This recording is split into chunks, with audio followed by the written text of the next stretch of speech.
એક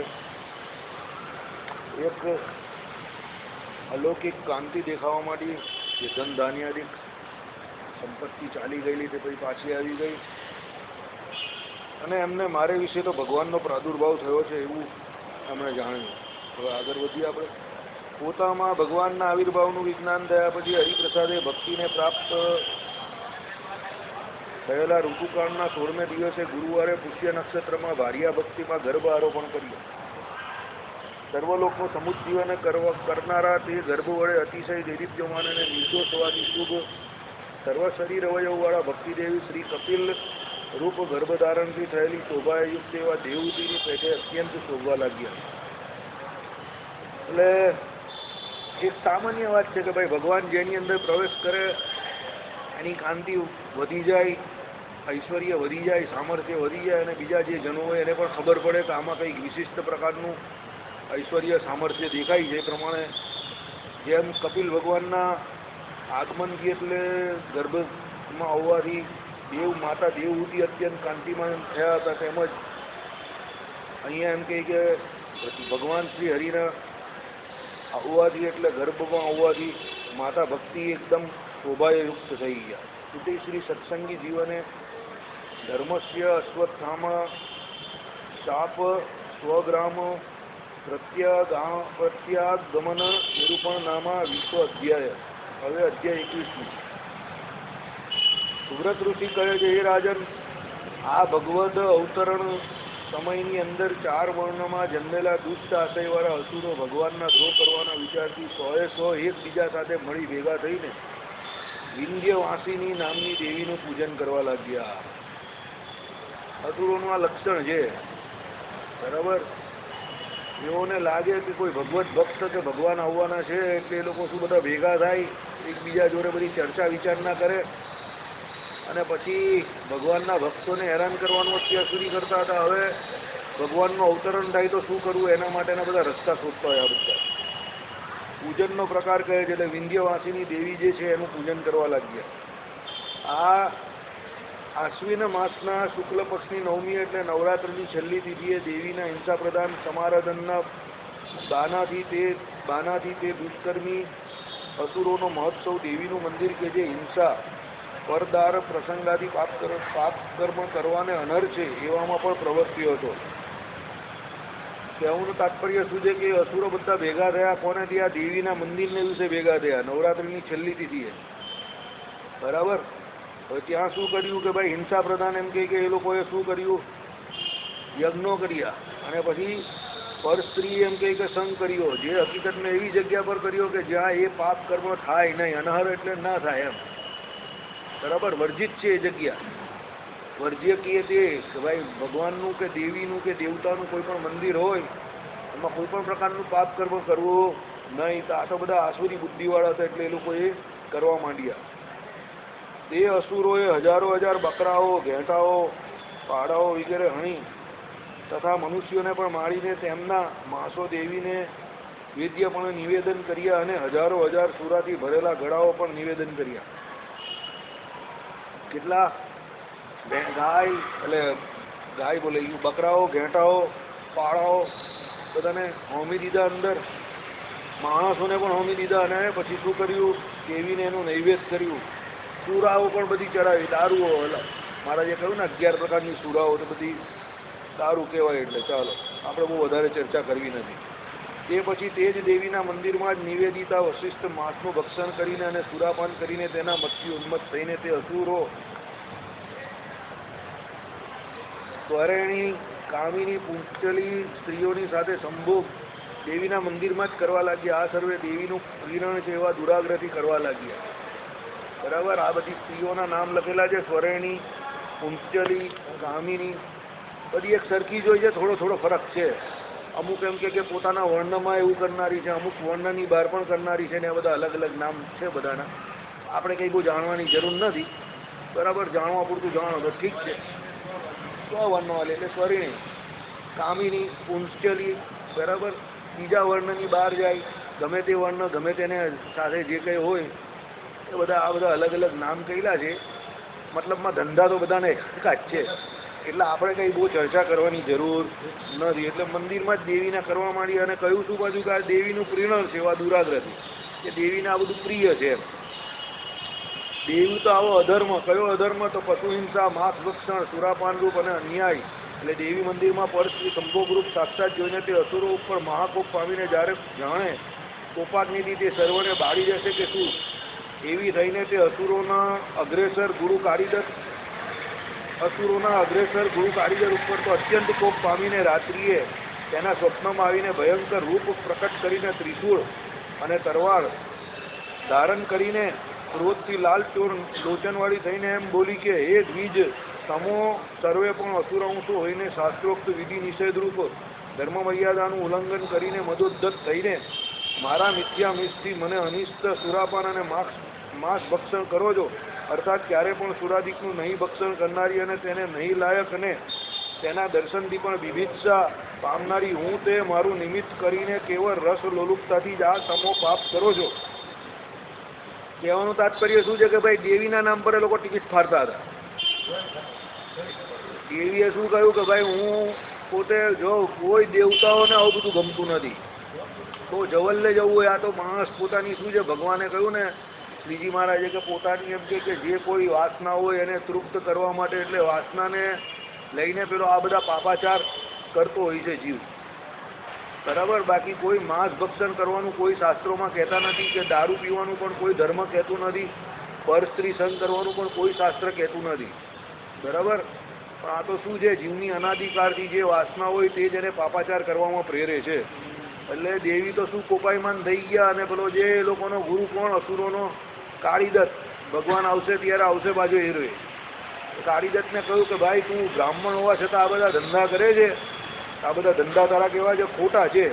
અને એને ક્રોધથી સ્વપ્નમાં દેખાય ત્રિશૂળ અને તરવાર ધારણ કરે દેવી. બ્રાહ્મણ હતો કાળીદત્ત, બ્રાહ્મણ હતો ને, તો બધા બ્રાહ્મણો પણ હોય જ ને અસુરો. રાવણ પણ બ્રાહ્મણ હતો ને, પુલસ્ય કુળનો હતો બ્રાહ્મણ. પુલસ્યનું કુળ એટલે કેટલું ઊંચું કુળ કહેવાય, એને ત્યાં રાવણ હતો.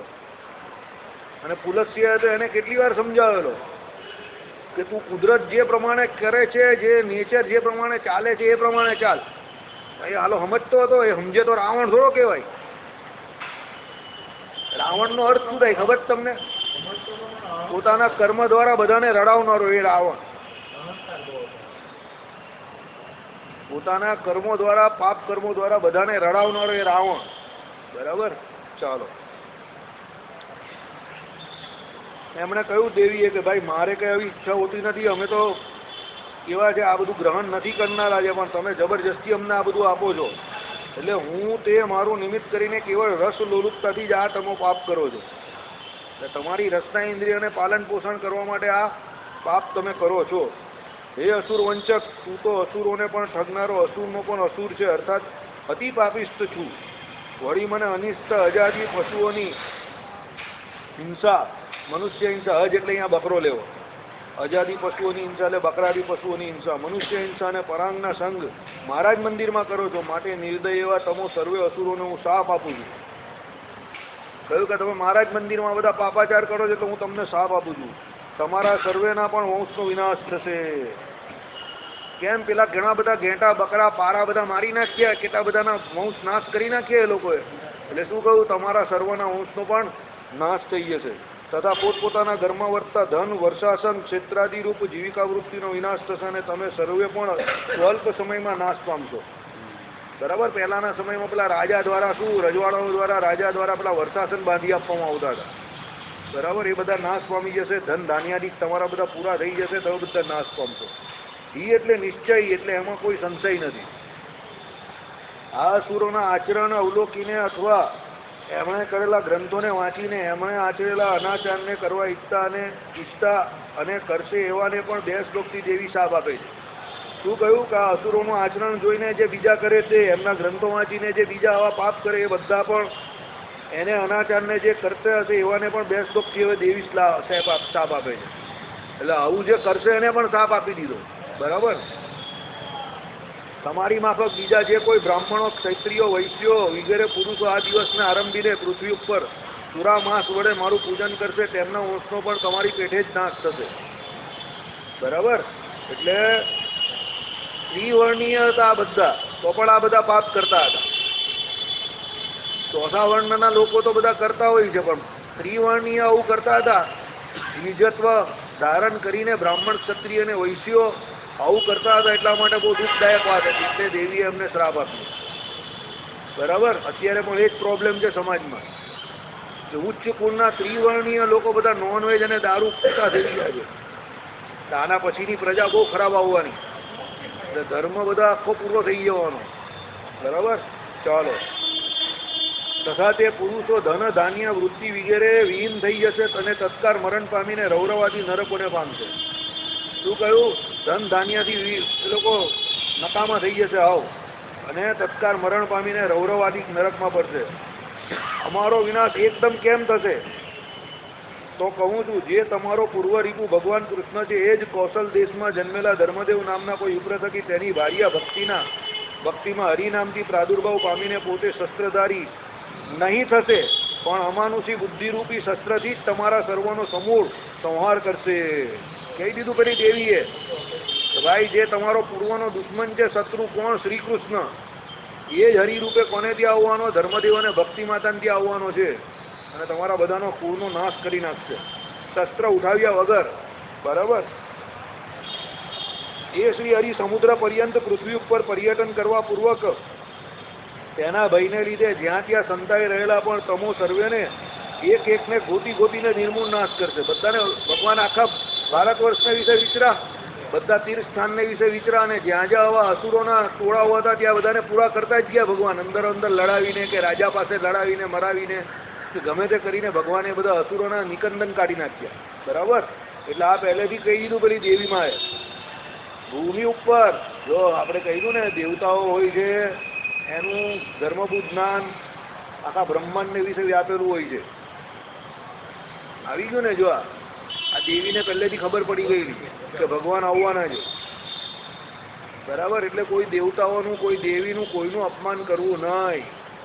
મહારાજે કહ્યું એ પ્રમાણે રસ્તે ચાલતા કોઈ પણ દેવ મંદિર આવે, સમય હોય, ગાડી ના ચલાવતા હોય, રસ્તે ચાલતા હોઈએ તો જઈને નમસ્કાર કરી લેવો. અંદર જઈને દર્શન વ્યવસ્થિત કરીને પગે લાગીને દેવતાને ત્યાં જવાનું. એટલે ઠાલે હાથે ન જવું, કંઈ પણ મૂકીને પછી જય સ્વામિનારાયણ.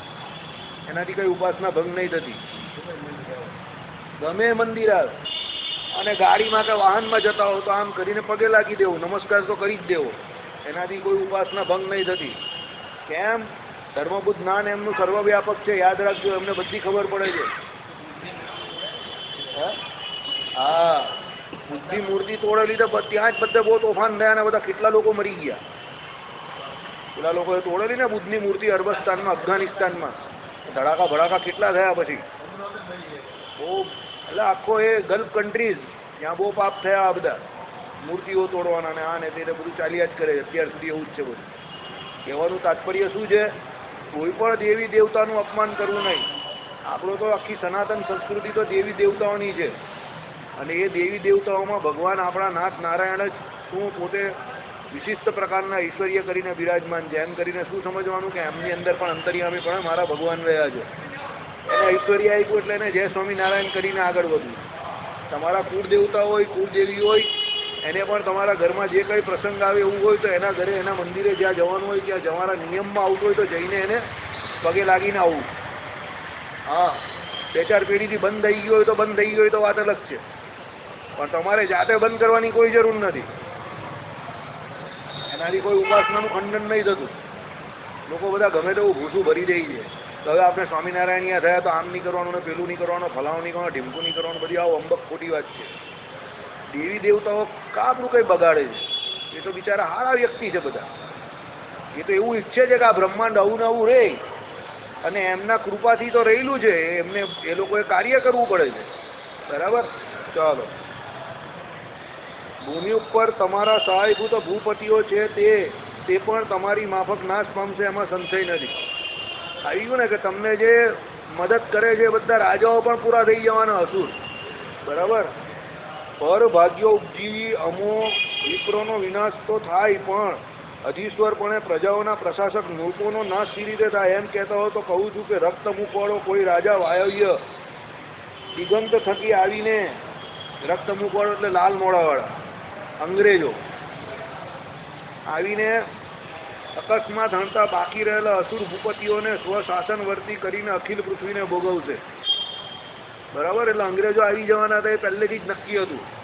એટલે પહેલેથી આ વાત થઈ ગઈ હતી, કારણ કે અહીંયાના આપણા જે બધા રાજાઓ હતા તે બધા શું આસુરી હતા અને એ બધા શું અધર્મમાં વર્તતા હતા. એટલે અંગ્રેજોનું આવવાનું ભગવાનની ઈચ્છાથી જ થયેલું. બરાબર, ઘણા લોકો અત્યારે આ વાત આપણે બહાર કહીએ તો લોકો પાછા આપણે ગાળ આપે કે આપણે ગુલામ બની, એવું ભગવાન ઈચ્છતા હતા. અરે ભાઈ, આપણે ગુલામ બની એવું ઈચ્છતા નહીં હતા, આપણે પહેલેથી ગુલામ જ હતા. બરાબર, આપણે પહેલેથી ગુલામ જ હતા. એ જે રજવાડાઓ અહીંયા હતા એ આપણે ગુલામ જેવા જ રાખતા હતા. એ તો બધા એ લોકોનું જ ભલું કરતા હતા, આપણું કોઈ ભલું કરતું જ નહીં હતું. પણ હવે આપણા લોકો જરા છે ને, આમ પણ મેં તમને શું કહ્યું કે ભારત દેશની આખી દુનિયામાં જોવા જાવ ને તો 5-7% લોકો જ બુદ્ધિશાળી છે. બાકીના બધા 90% લોકો તો આમ પણ બધા હોઈસા કરીને જ ચાલે છે, કોઈને કંઈ અક્કલ બુદ્ધિ નથી. બરાબર, ચાલો. હે નૃપ કોપ પામેલી તે વિંધ્યવાસીની દેવી તો આ પ્રકારે સાપ આપીને અંતર્ધાન થઈ ગઈ. દેવીએ શું કહ્યું? સાપ આપી દીધો. દેવીએ શું શ્રાપ આપ્યો કે ભાઈ તમે બધા નાશ પામી જશો. કોના દ્વારા? કે ધર્મદેવને ત્યાં એમ કહે કે જે હરિરૂપે ભગવાન આવવાના છે એના દ્વારા તમે બધા નાશ પામશો.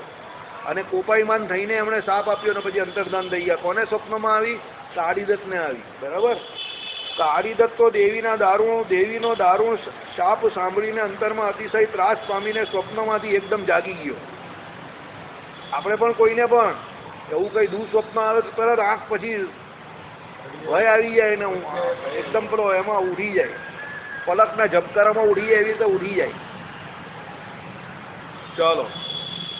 જાગેલો તે કાળીદત્ત કોપ પામેલી અંબિકા દેવીનું પૂર્વોક્ત શાપ વચન પોતાના અનુચર સર્વે અસુરોને કહેવા લાગ્યો. સર્વો કોઈ તે અસુરો ગુરુ કાળીદત્તનું વચન સાંભળીને ભયથી થરથર કંપવા લાગ્યા અને અંતરમાં ચિંતા અને વ્યથાથી વ્યાકુળ થઈ ગયા. બરાબર, આજે એને અંબિકા દેવીએ શાપ આપ્યો તેને દેખાયો કાળીદત્તને, એટલે એને બધા એના જે માણસો હતા બધા એને કહ્યું, એટલે બધા જે હતા એના ચેલાઓ તે બધા કેવા થરથર કાપવા માંડ્યા. હમણાં જ પેપરમાં આવેલું કે જે અતિશય ભગવાનને કે ધર્મને માનતો હોય ને એને મૃત્યુનો દર ઓછો હોય છે. બરાબર, હવે અહીંયા બીજી જો આ વાત સિદ્ધ થાય છે, કારણ કે આ બધા અસુરો હતા, ખાઈ પીને રૂસ્તપુસ્ત રહેવાવાળા. એટલે આ બધા દેહને, શરીરને આત્મા માનનારા હતા. બરાબર, એટલે શરીરનો નાશ, આત્માનો નાશ માનીને બીજા કરતાં વધારે ભયને પામે આવા લોકો. નોન વેજીટેરિયન માણસને મૃત્યુનો ભય વધારે લાગે. એનું કારણ છે કે એ જે નોનવેજ ખાતો હોય, મરેલા પશુઓ ખાતો હોય, એ પશુ જ્યારે ભયથી મરે એ બધો ભય એના પેટમાં જાય, એના શરીરમાં જાય. એટલે એને મરવાનો વેજીટેરિયન કરતાં વધારે ભય હોય. એટલે કોઈ નોન વેજીટેરિયન હંમેશા તમે જોજો, જેટલા યુરોપ કન્ટ્રીવાળાને એ હોય ને એ લોકોને મૃત્યુ એટલે તો આમ એવી વસ્તુ ને એ લોકો માટે કે આમ પેલો ઊભો એ થઈ જાય, આખો બળી જાય. અને જે આપણે ત્યાં ઋષિમુનિઓ જે છે એ તો મૃત્યુને એક ઘટના સમજે છે જિંદગીની. કે ભાઈ એ તો દધીચી ઋષિની વાત કરીએ તો દધીચી ઋષિને જ્યારે પોતાના શરીરનો ત્યાગ કરવાનો આવ્યો તો બીજા બધાને દુઃખ થાય, પણ દધીચી શું કહી? મને તો મારા ઈષ્ટને મળવાની ઘડી આવી ગઈ શરીર છોડીને. મારા ઈષ્ટદેવની પ્રાપ્તિ થશે દેહને છોડીશ તો આ દેહમાં આમ પણ શું લેવાનું છે? ઉપાસનાનો અંત આવી ગયો, સાધનોનો અંત આવી ગયો. અને મારા માટે તો એ ભાગ્યની વાત છે કે મારા શરીરમાંથી જે એમ કહે કે પેલું શું બનશે? વજ્ર બનશે. તે એમ કહે કે આ વૃત્તાસુરને મારવામાં કામમાં આવશે, એને કરીને આ ત્રિલોકી બચી જશે. તો મારે તો બંને રીતે ફાયદો છે. એટલે કહેવાનો મતલબ શું છે? જે ભગવત ભક્ત છે, જે આત્મનિષ્ઠાથી ભરપૂર છે, એને મૃત્યુનો ભય નથી, પરંતુ જે દેહાભિમાની છે એને મૃત્યુનો અતિ ભય લાગે છે. કારણ કે એ લોકો દેહના મૃત્યુને આત્માનું મૃત્યુ માને છે, પોતાનું મૃત્યુ માને છે. આત્મા તો એ લોકો માનતા જ નથી, દેહને જ આત્મા પણ માને છે. બરાબર, એટલે એ બધા ભયભીત વધારે થાય છે. એ જ અહીંયા બતાવવામાં આવેલું છે. એ પછી તમામ અસુરો પોતાના જ પાપ કર્મોથી પ્રાપ્ત થયેલા શાપને તપ, વ્રત વગેરે ઉપાયોથી અનિવાર્ય નિશ્ચય કરીને એ દેવીની પૃથ્વી ઉપર ગ્રહણ એટલે નાસિક ઘર્ષણ, દાંતમાં ઘાસ ગ્રહણ વગેરે વ્યાપારો વડે ક્ષમા માંગવા માંડ્યા. એ બધાને થયું કે આપણે બહુ પાપ કર્યા છે, હવે થોડાક શું કરીએ? વ્રત ઉપવાસ કરીએ અને આ દેવીમાં છે એને શું રીઝવવા માટે આપણે શું ક્ષમા માંગી લઈએ. એટલે શું આપણે ત્યાં પેલી શરણાગતનું લક્ષણ છે ને ઘાસનું તણખલું મોઢામાં મૂકીને જાય કે હું તમારો દાસ છું એમ કરીને એવું કરવા માંડ્યા. નાક ઘસડવું એટલે પેલો જમીન પર નાક ઘસડે ને આપણે ત્યાં જૂની પરંપરા છે કે ભાઈ મને માફ કરી દો, હું તો તમારી શરણમાં આવ્યો છું એમ કરીને આ બધા આસુરી બુદ્ધિવાળાને આવું તો સ્ટ્રોંગ બહુ આવડે પાછો. આ બધા એક્ટર હોય બહુ મોટા, બરાબર, વાતે વાતે ગિરગિટની તરહ રંગ બદલે આ બધા.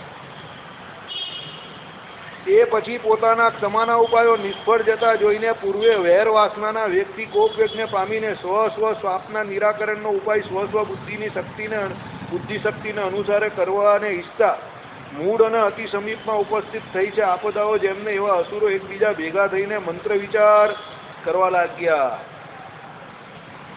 કઈ થયું નહીં, પેલી દેવી તો કોપાયમાન થઈ ગયેલા, તે કઈ એમની ઉપર રાજી થયા નહીં ને એમને કઈ માફ કર્યા નહીં, એટલે બધા પોતપોતે જાતે જ પેલા દલા તરવાડીની જેમ બે રીંગણા લઈ લે, હા લઈ લે બે ચાર એમ કરીને જાતે જ ઉપાય શોધવા માંડ્યા, બરાબર. અને જાતે એમ કે પરસ્પર એકબીજાને વાત કરીને કોઈ મંત્ર ઉપચાર શોધવા માંડ્યા કે કોઈ એવો મંત્ર ઉચ્ચારણ કરીએ કે જેને કરીને આપણું આ જે કષ્ટ છે તે ચાલ્યું જાય એમ. બધા કડકા થઈ ગયા, બરાબર. આપદાઓ બધી વળગી ગઈ એ લોકોને.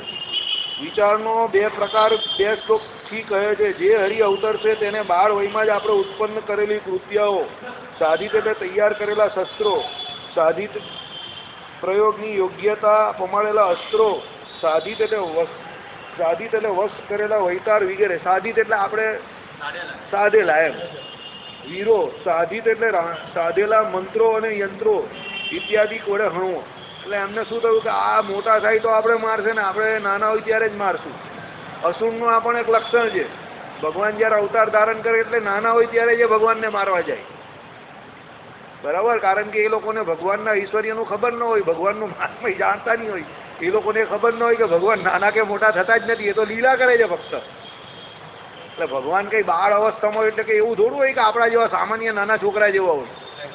એ તો ભગવાન તો બધું જાણતા જ હોય, સર્વજ્ઞ છે, બરાબર. તમે શ્રીમદ ભાગવતના 10મા સ્કંદમાં શ્રી કૃષ્ણ ભગવાનના ચરિત્ર જોઉં તો કોઈ ભગવાનને મારી શક્યું? હરિભગવાનને આપણા જો ઘનશ્યામ મહારાજને તો એમને કોઈ મારી શક્યું? એમ થોડો કોઈ મારી જાય. એટલે ભગવાન તો સકળ સર્વ ઐશ્વર્ય સંપન્ન જ હોય. અને ભગવાન જ્યારે અહીંયા ધરા પર આવે છે ત્યારે ઐશ્વર્ય લઈને જ આવે છે. એ નાના મોટા જે કંઈ હોય તે માતાના ગર્ભમાં આવે ત્યારથી એમનામાં ઐશ્વર્ય હોય જ છે.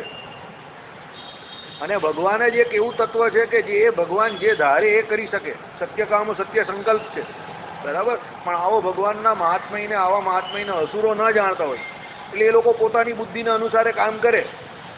ઘણી વખત તમે તમારી બુદ્ધિના અનુસારે કોઈ બીજાને તર્ક બતાવો તો એમાં તમે હસવાને પાત્ર થાવ. કોઈ બહુ મોટો સાધુ પુરુષ હોય ને તમે એની પાસે જઈને ધનના ઢગલા કરી નાખો કે હું તમને આટલા રૂપિયા પૈસા આપી દઉં, તમે મારી ઉપર રાજી થશો, તો ઉલટાનું એ રાજી થઈ જાય. એને પૈસા જોડે કંઈ લેવા દેવા જ નહીં હોય ને તમે તમારે જેવા એને સમજો એટલે તમે એની પાસે જઈને પૈસા મૂકો. એ તો એની સામે નહીં જોઈ. મળ ત્યાગ કરતા હોય એમ એનો ત્યાગ કરીને નીકળી જાય મહારાજ કે એ પ્રમાણે. પણ આપણે આપણી બુદ્ધિ પ્રમાણે વિચારતા હોઈએ કે ભાઈ આપણે જેમ પૈસા વાલા છે એમ એને પણ પૈસા વાલા હશે. એને તો ભજન વાલું હોય, ઉપાસના વાલી હોય, એનો ધર્મ વાલો હોય, બરાબર. એટલે આ એક ભૂલ બધા અસુરો કરે કે એ પોતે જેવું વિચારતા હોય એવું બીજાને એ લોકો માને. એ લોકોને એમ કે નાના છોકરામાં બુદ્ધિ ઓછી હોય એને મારી નાખાય, તો આપણે આને પણ મારી નાખતું એમ, બરાબર. એના માટે બધી તૈયારી કરી, અસ્ત્રોની, શસ્ત્રોની, વીરો, કૃત્યાઓ, વેતાળો, આ બધા શું છે અથર્વવેદમાં આ બધી વિદ્યાઓ લખેલી છે, બરાબર. આ બધી વિદ્યાઓ કેવી છે? મહેલી વિદ્યાઓ છે અને એના બધા મંત્રો પણ છે અને એના દ્વારા આ બધાને સાધી શકાય છે. અને એ એમ કે કોઈની ઉપર છોડે મારણ ને આને બધું આવે જ છે, બરાબર. આપણા માટે એ કંઈ કામનું નથી એટલે એની કંઈ વિશેષ ચર્ચા આપણે કરતા નથી. આ બાળક છે તે શું કરી શકનાર છે એમ સમજીને એની ઉપેક્ષા ન કરવી. પાછા અંદરથી ફફડાટ કરતો છે લોકોને, એટલે કે એ બાળક છે તો આપણે શું બગાડી લેશે, એની ઉપેક્ષા નહીં કરવાની. કેમ કે બળ એટલે શરીર શક્તિ, સુહૃદો અને ધનાદિકની વિશેષ વૃદ્ધિ પામતા પછી રીપુનો પરાભવ કરી શકાશે નહીં. માટે આપણે સર્વે એના વધના ઉદ્યોગી થઈને તે હરીને બાળ વયમાં જ કૃત્યાદિકની પાસે મારી નંખાવીશું. એ કે મોટો થશે એટલે એના શું સુહૃદ એટલે મિત્રો વધશે, બળ વધશે. શરીર જેમ મોટું થાય એમ માણસમાં બળ વધે, પછી શું ધનાદિક પણ વધે. મોટો થાય, કમાતો થાય, બે ચાર માણસ ઓળખતા થાય, કામ ધંધા વધે એટલે ધનાદિક વધે એટલે એની ઓળખાણ વધે, એટલે એનો પાવર વધી જાય. તો એમ કે આપણે એ વધવા જ નહીં દેવાનું અને નાની અવસ્થામાં જ એને આપણી કૃત્યાઓ જે આપણે વશ કરેલી છે એના દ્વારા એને મારી નંગાવવાના, આવી એ લોકોની ઈચ્છા હતી. હે રાજન, ધર્મદ્વેષી અસુરો એવો નિશ્ચય કરીને પછીથી શ્રી હરિના જ જન્મની વાત જોટા થકા કૃત્યા નળનું ઉત્પાદન, વીર વશીકરણ વગેરે માં વ્યાસક્ત મનવાળા થઈ પોતપોતાના સ્થાનકે ચાલ્યા ગયા. શું બધા વીરોને વશ કરવા માંડ્યા, પછી આ બધી જે કૃત્યાઓ હતી એ બધાને બોલાવવા માંડ્યા અને આવું બધું કરવા માંડ્યા. પૃથ્વી ઉપર પોતાના રીપુ કૃષ્ણનો પ્રાદુર્ભાવ થવાનો અને તેમણે કરેલી પોતાના વધની પ્રતિજ્ઞા સાંભળીને જેમનું મહાધૈર્ય છૂટી ગયું છે, ચિંતારૂપ જ્વર ચડી જવાથી અપાર પીડા પામેલા અને ભયને લીધે મનમાં ઉદ્વિગ્ન થયેલા તે અસુરો દિવસોને યુગ સહસ્ત્રને સમાનપણે મહાકષ્ટથી કાઢવા લાગ્યા, અર્થાત એક એક દિવસ યુગ જેટલો જણાવવા લાગ્યો. હરિપ્રસાદ વિપ્રે તો અસુર ભય રહિત થઈને ભાદ્રપદ માસમાં ગણપતિનું વ્રત અને અશ્વિન માસમાં મારુતિ પૂજન મહોત્સવ યથાવિધિ કર્યો. કહેવાનું તાત્પર્ય શું છે, પેલા બધાને જે ફફડાટ થયો એનાથી એક એક દિવસ એ લોકોને યુગ જેવો જતો એવું લાગ્યું. ભગવત ભક્ત હતા, એમને કોઈ ટેન્શન નહીં હતું, એ ખુશ હતા બધા. ધર્મદેવ બહુ ખુશ હતા એટલે એમણે શું કર્યું, ભાદરવા મહિનાની ચતુર્થી તિથિને દિવસે શું કર્યું, ગણપતિનું વ્રત કર્યું અને પછી અશ્વિન માસમાં હનુમાનજીનું કર્યું, એટલે આખો મહિનામાં બરાબર હનુમાનજી એટલે મારુતિ પૂજન મહોત્સવ કર્યો. એ આપણે આજ્ઞા કરેલી જ છે ભગવાને શિક્ષાપત્રીમાં, બરાબર દરેકને. ઇતિશ્રી સત્સંગી જીવને અસુરાણામ વિંધ્યવાસીની શાપ નામેક 21મો અધ્યાય એટલે 21મો અધ્યાય સમાપ્ત થયો, બરાબર. એક અધ્યાય પૂરો થઈ ગયો છે. ચાલો હવે 22મો અધ્યાય, નાનો હતો ને એટલે. સુવ્રત ઋષિ કહે છે, એ રાજન, ત્યાર પછી ભગવાનનો અનુપ્રવેશ જેમાં જેવો ગર્ભ જે પતિએ પોતામાં આરોપણ કર્યો છે તેને ધારણ કરતા તે પ્રેમવતી તે સમયમાં દેવ માતા અદિતિની પેઠે પૃથ્વીમાં સર્વ કોઈ સ્ત્રીઓએ સત્કાર અને પૂજન કરવા લાયક થયા, બરાબર. દેવતાઓના માતા અદિતિની માફક કેમ કે અહીંયા ખબર છે તમને, અદિતિને ત્યાં કોણે અવતરણ કરેલું, વામન ભગવાન આવેલા. એટલે જ્યારે વામન ભગવાન આવતા હતા ત્યારે અદિતિનું પણ એમ કે જે ઐશ્વર્ય હતું, સામર્થ્ય હતું તે એકદમ કેવું હતું, વધી ગયું હતું, બરાબર. કાંતિને પામી ગયા હતા, બરાબર. ભગવાને વરદાન આપેલું કે અમે તમારે ત્યાં આવશું અને તમારા જે એમ કે વેરી જે છે અસુરો એની પાસેથી એમ કે આ ત્રિલોકીનું રાજ લઈને પાછું તમને આપશું, બરાબર. બલીએ બધું લઈ લીધેલું ને, ભગવાને પાછું અપાવેલું વામનજીએ. એવી રીતે ભગવાન ભક્તિ માતાના ઉદરમાં આવ્યા એટલે એમને ઉદરમાં આવતાની સાથે જ એમ કે ભક્તિ માતાનું આખું જે શરીર તે કેવું થઈ ગયું, ઔજ્વલ્યમાન થઈ ગયું, કાંતિમાન થઈ ગયું. અને બીજી જે સ્ત્રીઓ હતી તે એમને શું કરવા માંડી, સત્કાર કરવા માંડી, પૂજવા લાગી, પૂજવા લાયક, પૂજન કરવા લાયક થયા. એટલે એકદમ દેવી જેવા લાગવા માંડ્યા, બરાબર. સામાન્ય જે જીવ હોય એના જેવા ન દેખાતા, ભગવાનનો આવિર્ભાવ થવાથી એકદમ એમનું શરીર જે હતું તે કેવું થઈ ગયું, દેવતાઓ જેવું થઈ ગયું, દેદીપ્યમાન થઈ ગયું.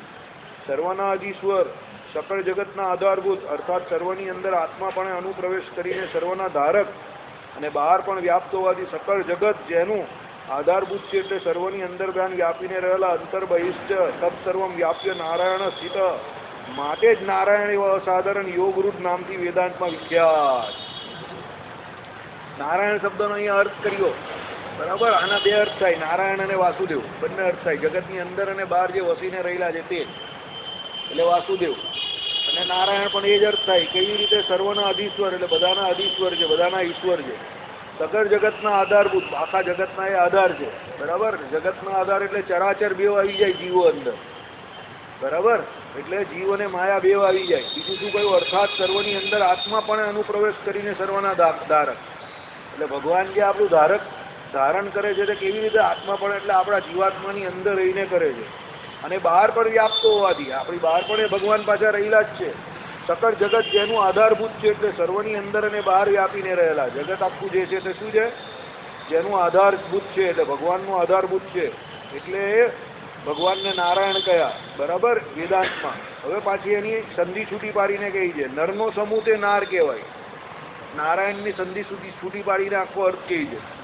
નરોનો સમૂહ એટલે શું, નાર. નર એટલે કોણ, અહીંયા બધા જીવ આવી ગયા, બરાબર. જીવ પ્રાણી માત્ર જે કોઈ છે બધાને નર કયા છે, બરાબર. અર્થાત અખિલ પ્રપંચ.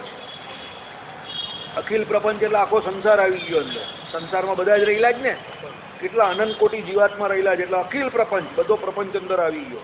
તેના અયન અયન એટલે શું? અંદર એનો અર્થ કર્યો, અંતરાત્મા પણ આશ્રયભૂત, એટલે એની અંદર રહીને, એટલે જીવ અને માયા બંનેની અંદર ભગવાન કેવી રીતે રહેલા છે? આત્મા પણ રહેલા છે તે. અને નાર અયન એટલે શું? બહાર વ્યાપ્ત હોવાથી આશ્રય જેનું છે તે નારાયણ કહેવાય. બહાર વ્યાપ્ત હોવાથી આશ્રય એટલે બહાર પણ પાછા રહેલા છે એ ભગવાન જ. એટલે શું કહ્યું? એ નારાયણ કહેવાય. એવો નારાયણ શબ્દનો અવયવાર્થ છે. એટલે આ આખો નારાયણ શબ્દનો અર્થ કર્યો. બરાબર? આ વેદાંતની દ્રષ્ટિએ અર્થ કરેલો છે નારાયણ શબ્દનો. આપણે ત્યાં ભગવાનના જેટલા નામ છે એ બધાના અર્થ છે. ભગવાનના નામ કે એમને એમ નથી પડ્યા. ભગવાનના નામનું ઉચ્ચારણ કરવાથી આપણે અનંત કોટી જન્મના પાપ જે બળી જાય છે તે એટલે જ બળી જાય છે, કારણ કે ભગવાનના નામમાં બહુ ભારી ભગવાને બળ મૂકેલું છે. ભગવાનનું મહાત્મય છે એનાથી મોટું ભગવાનના નામનું મહાત્મય છે. અને કળિયુગને વિશે તો કીર્તન ભક્તિને શ્રેષ્ઠ ભક્તિ કહી છે, હરિનામ સ્મરણમ. બરાબર? એટલે કહેવાનું તાત્પર્ય શું છે? ભગવાનના એક એક નામનો બહુ મોટો અર્થ છે. વિષ્ણુ નામ સહસ્ત્ર તમે વાંચો, એના 500 નામ એનું ઓલરેડી હરજીવનદાસ શાસ્ત્રીજી મહારાજ એમણે અર્થઘટન કરેલું છે એ, અને બીજા 500નું પણ હવે તો થઈ ગયું છે. એમ કરીને બધાનું થઈ ગયું છે. તમે એક એક અર્થ શાંતિથી રોજ 10 પણ અર્થ નામોના જોવ અને એને વિચારો, તમને બહુ મજા આવી જાય. ભગવાનના એક એક નામો ભગવાનના ગુણો ઉપરથી છે, ભગવાનના મહાત્મય ઉપરથી છે. અને એ જાણવાથી તમને ભગવાનનું ઓર મહાત્મય વધારે ને વધારે જાણવામાં મળશે. બરાબર? ચાલો. એવો નારાયણ શબ્દનો અવયવાર્થ છે. આ શબ્દની સર્વેશ્વર, સર્વંતર્યામી, પરબ્રહ્મ, દેવતા વિશેષમાં રૂઢિ પણ પ્રસિદ્ધ છે. એવા ભગવાન શ્રી કૃષ્ણને ગર્ભમાં ધારણ કરવાથી ભક્તિદેવી એકદમ ચંદ્રચંદ્રિકાની પેઠે જોનારા જનોના નયનને આહલાદ આપનારી શ્વેત કાંતિવાળા થઈ ગયા. આ જેનો નારાયણ જેનો અર્થ કરેલો છે કોઈ બીજું વ્યક્તિ નથી, પણ એ કોણ છે? પરમબ્રહ્મ છે. પરમબ્રહ્મ એટલે શું? સર્વથી પર જે છે તે, સર્વ અંતર્યામી છે તે, સર્વ ઈશ્વર, બધાના ઈશ્વર જે છે તે પરમબ્રહ્મ. પાછા દેવતા વિશેષમાં રૂઢિ પણ પ્રસિદ્ધ છે. બરાબર? એટલે દેવતાઓથી પણ વિશેષ. પછી શું કહ્યું? એવા ભગવાન શ્રી કૃષ્ણને. એટલે એ ભગવાન શ્રી કૃષ્ણને કાં ધારેલા? એમણે ગર્ભની અંદર ધારેલા. એવું કરવાથી ચંદ્રચંદ્રિકાની પેઠે જોનારા જનોના નયનને આહલાદ આપનારી શ્વેત કાંતિવાળા થઈ ગયા. ચંદ્ર કેવા? એમ કે ચંદ્રમાં કેવા? એમ કે શ્વેત કાંતિવાળા હોય. અને તમે પૂનમની રાત્રે એમ કે ખાસ કરીને શરદ પૂનમની રાત્રે એમ કે ઉપર અગાસીમાં જઈને સીધા ઉપર એમ કે શરદ પૂર્ણિમાની રાત્રે એમ કે ચંદ્રમાના દર્શન કરો તો જેવો આનંદ થાય એવી રીતે ભક્તિ માતાને જોઈને બીજાને આનંદ થતો હતો. એવું શ્વેત કાંતિમાન દેદીપ્યમાન એમનું શરીર શોભવા માંડ્યું. પ્રેમવતીની અનન્ય સામાન્ય અપૂર્વ શરીર શોભાને સાંભળીને. બરાબર? અનન્ય એટલે બીજાથી જુદું. એક આવે અન્ય અને એક આવ્યો અનન્ય. અન્ય એટલે બધાનું, બીજાનું, અને અનન્ય એટલે બીજાથી જુદું, એટલે કોઈ એકનું જ, એટલે અનન્ય. બરાબર? એટલે શું કહ્યું? અનન્ય સામાન્ય અપૂર્વ શરીર શોભાને સાંભળીને. અનન્ય સામાન્ય એટલે બીજાને એવી નથી એવી. બરાબર? શરીર શોભાને સાંભળીને સર્વજન આહલાદક શરીર સૌંદર્યનું કારણ નહીં જાણવાથી વિસ્મય પામીને સર્વો કોઈ જનો કુતૂહળથી જ્યાં ત્યાંથી ટોળે મળીને ત્યાં આવીને તે સમયમાં ઘરના આંગણામાં બેઠેલા ભક્તિને સવિસ્મય જોવા લાગ્યા. ભક્તિ માતાને જોઈને બીજાને તો કોઈને કંઈ ખબર ના હોય ને કે ભાઈ આવું કેમ છે. એ તો જે પેલા મરીચ્યાદિક ઋષિ મુનિઓ, જે ભગવત ભક્તો, ધર્મદેવ અને ભક્તિ માતા, એમને જ ખબર છે કે ભાઈ મારા ઉદરની અંદર કે ભક્તિજીના ઉદરની અંદર પણ ભગવાન બિરાજમાન છે, એટલે આવી કાંતિ છે. બીજાને થયું કે આટલું બધું શરીર કેવી રીતે કાંતિમય થઈ ગયું, એટલે બધા વિસ્મયથી જોવા આવતા હતા. કોને? ભક્તિ માતાને. ગર્ભિણી ભક્તિ દેવી તો પ્રતિદિન આવતા પોતાને જોવા ઈચ્છતા જનોના ટોળાથી પીડા પામીને, ગર્ભધારણ અથવા સ્વભાવથી લજ્જા પામીને પોતાના શરીરમાંથી નીકળતા તેજ પુંજથી ઘરની અંદર રહેલા અંધકારને અપહરણ કરતા થતા ઘરથી બહાર નીકળ્યા જ નહીં. જો ભાઈ આ સાધુ પુરુષનું લક્ષણ છે, સારા વ્યક્તિનું આ લક્ષણ છે. એક વસ્તુ હંમેશા યાદ રાખજો. ખરાબ માણસને રાજી કરવો હોય તો એના ખોટા વખાણ પણ કરવાના. તો માણસ ખરાબ હોય ને એને તમારું કામ કરાવવું હોય ને, આ ટ્રીક બતાવું છું, તો એના ખોટા વખાણ કરજો એટલે બહુ ખુશ થશે. અને સારા માણસને રાજી કરવો હોય ને એના ખોટા વખાણ કદાપી નહીં કરતા. એને એના વખાણ ગમતા નથી, એને એના સાચા વખાણ પણ નહીં ગમતા. તમે ખોટા વખાણની વાત કરો, એને એના વખાણ જ નહીં ગમતા. નિંદા અને સ્તુતિથી પર છે. સમજજો. એને એના વખાણ કે એની સ્તુતિ કે એના જે ગુણોનું કોઈ કીર્તન જાહેરમાં કરે એને નથી ગમતું. એને એનાથી લજ્જા આવે છે કે આ બધું કા જે માર્ગે ભગવાનના માર્ગે જવાનું એમાં આ વચ્ચે વિક્ષેપરૂપ લાગે એમને. એટલે બહુ સાધુ પુરુષ મોટા હોય ને એને એના વખાણ ગમતા નથી. એટલે કોઈના જાહેરમાં બહુ જાણી જોઈને બહુ વખાણ કરવા નહીં. એના જે ગુણ હોય એને એકાદ બે લાઈનમાં કહીને પૂરું કરવું. પછી પેલા માખણના લોંદા નહીં નાખવાના. જે ગુણ હોય તો એકાદ બે વાક્યમાં પૂરું કરી દેવું એમ. પછી તમે બહુ માખણના લોંદા કરો ને હકીકતમાં સાચો સાધુ હશે ને તો એને ન ગમશે. પછી બીજી વખત તમને કદાચ મોડા પર પણ કહી દે કે આવું બધું કરવાનું હોય તો મને ન બોલાવતા. ઘણા એવા વ્યક્તિ પણ હોય કે તમે એને જાહેરમાં માન સન્માન આપો એ પણ એને નથી ગમતું. તમે એને હાર પહેરાવો ને એને કંઈક માન આપો ને એને કંઈ શોભા આપો ને આને તેને બધું એને ન ગમે. પછી તમે બીજી વખત બોલાવો તો એ ના પાડી દેશે કે ભાઈ મને આ બધું ન જોઈએ. અને બીજા જે સર્વસામાન્ય છે તે અને પેલા બીજા જે એક્ટરો છે ને આ બધા નટો એ લોકોના વખાણ કરે તો બહુ ગમે. તમે ટીવીમાં ન્યૂઝ ચેનલમાં ને એમાં જોતા હશો એ બધા એકબીજાના વખાણ કર્યા કરે અને જાતે જ ખુશ થાય. પણ મહારાજે કહ્યું હોય ને ખરજવું થયું હોય ને પોતે ખંજવાળે અને પાછો પોતે જ ખુશ થાય. અરે લોહી તારું જ નીકળે છે એમાં. એ બધા શું એ કેટેગરીને જ માણસો છે. એટલે એવું એટલે ભક્તિ માતાને અહીંયા શું લજ્જા આવી એટલે બિચારા ઘરમાંથી બહાર જ ના નીકળતા. એક તો સ્ત્રી સ્વભાવ પાછો અને પાછું બીજા પાછા વખાણ કરે ને પાછા બધા પર માણસો પાછા જોવા આવે એટલે એમને તો ન જ ગમે ને. એટલે ઘરમાં ને ઘરમાં જ બેઠા રહેતા હતા. બરાબર. શ્રીપતિમ શ્રીધરમ સર્વદેવેશ્વરમ ભક્તિ ધર્મ